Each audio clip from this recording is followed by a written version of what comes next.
Hello students, welcome to the lesson 4 of the chapter 3 from the subject Advanced Structural Analysis.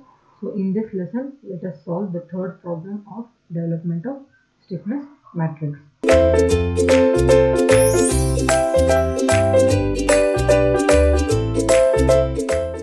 So the problem given to us is like this. So there are two coordinates and two hinges like this. So I'll call this a hinge as A and this hinge as B. Now we have to develop the stiffness matrix for this. Since there are two coordinates, we can assume that there are 2 degrees of redundancy. Okay. So your size of the stiffness, size of the flexibility matrix will be of the order 2 into 2. So whatever is the number of coordinates, that will be the size of the flexibility matrix. So this will be F11, F12, F21 and F22. This is the simplest of the problems. Now we have to first do what? We have to get the elements of first column. So what we have to do? We have to apply unit force in the direction of first coordinate, and in the direction of second coordinate the unit force will be equal to 0. That means what? We call this as F1, this call this as F2. In the direction of F1 we have to apply the unit force, that's nothing but the rotation there. So if this is your beam, right, and you are applying a unit moment in the direction of your coordinate 1. Right, now because of this, how will your beam deflect? Your beam will deflect in this way. Okay, so in this case, what will happen? This is your near end where you are applying your unit force. And this is your far end.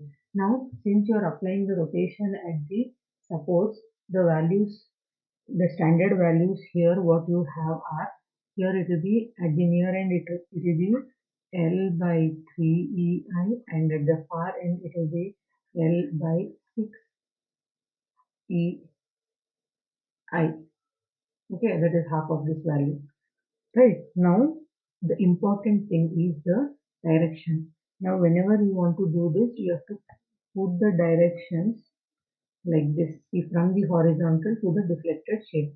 From the horizontal to the deflected shape. Okay, now if you want to write the elements, stiffness element, flexibility elements, what are those? F11 and F21. What is the meaning of this? We are applying unit force in the direction of first coordinate and trying to see what are the displacements in the first and second coordinate. So in the first coordinate, see, this is your clockwise, the first coordinate is clockwise. So here also your displacement is happening in clockwise direction. So it will be plus L by 3EI. Coming to your second coordinate, this is clockwise here, whereas your displacement is happening in anti-clockwise direction. So it will be minus L by 6EI. Okay, so these are the standard values which you have to remember. Suppose it was a cantilever beam. Suppose your moment was applied at the free end, what would happen? So it would deflect like this. Right, in this case, the displacement would be how much? L square by 2E I, and the rotation will be how much? L by E I. Hope you remember. This is solved in problem number 1 and 2. Okay. So this is, here there is no support, but here in this case there is support. So it will come like this. Now coming to the, so this just for your reference, I told you. Okay. So next what we have to do is to get the elements of second column. What we have to do, unit displacement, unit force should be applied in the second coordinate. Okay, and the first coordinate should be equal to 0. So what will happen in that case? If this is your beam, right, you are applying unit coordinate, unit force in the direction of your first coordinate like this. This you are applying equal to unity. So how will it change its shape? So this will move up. Okay.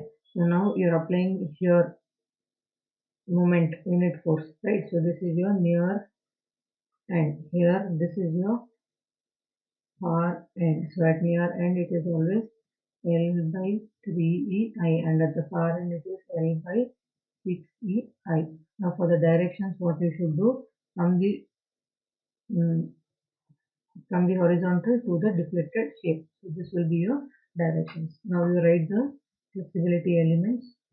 So F12 and F22.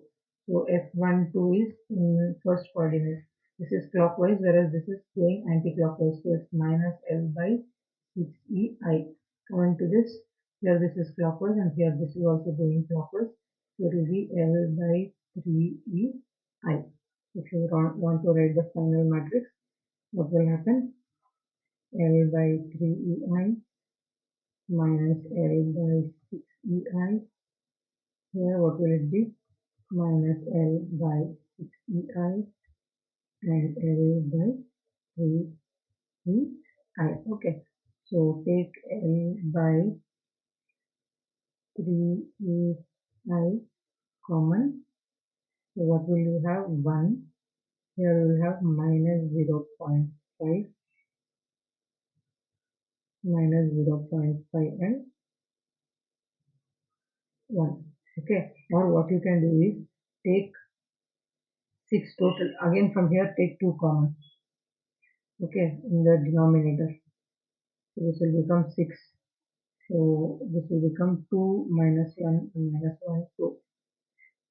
So basically I have taken here, I had taken just 3 common. What did I do here? I took 6 common here. Okay. That's why we got like this. Now why I took it is, this is the standard formula we'll be using when we are solving problems